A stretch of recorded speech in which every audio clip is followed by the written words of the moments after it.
આપણે dojo board બનાવેલું છે, જે ઇન્ડસ્ટ્રીઝમાં ફાયર સેફ્ટી ટ્રેનિંગ દેવા માટેનું આ બોર્ડ છે, જેમાં આપણે આગ કયા કારણસર લાગે તો એક ફ્યુલ, પછી એક ઓક્સિજન અને એક હીટ, આ ત્રણ વસ્તુ ભેગી થાય ત્યારે આગ લાગે. હવે આમાંથી ધારો કે આપણે ઓક્સિજન કાઢી નાખી તો આગ ન લાગે. આ આપણે એ બોર્ડ બનાવેલું છે. પ્લસ ફાયર એક્સટિંગ્યુશર કઈ રીતે લગાડવું ઇન્ડસ્ટ્રીઝમાં, જેનો ઝીબ્રા બોર્ડ છે એના ઉપર આ ફાયર એક્સટિંગ્યુશર લાગે છે. પછી ફાયર એક્સટિંગ્યુશર કેટલી ટાઈપના આવે છે, ક્યાં યુઝ થાય છે, ફાયર એક્સટિંગ્યુશર કેવી રીતના ઉપયોગ કરવો, પછી ફાયર બકેટ, પછી હાઇડ્રન્ટ સિસ્ટમ માટેના કેવી રીતના ઇન્સ્ટ્રુમેન્ટ ક્યાં ક્યાં આવે છે.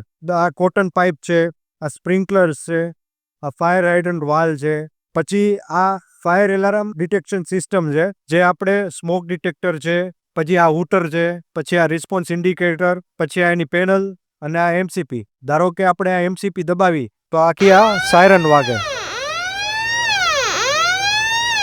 પછી એસેમ્બલી પોઈન્ટ છે, ઇમરજન્સી લાઇટ, આ બધી વસ્તુ ઇન્ડસ્ટ્રીઝ માટે જરૂરી છે, જેના માટે આપણે એક આ બોર્ડ બનાવેલું છે બધી સ્ટાફને ટ્રેનિંગ દેવા માટે. Thank you.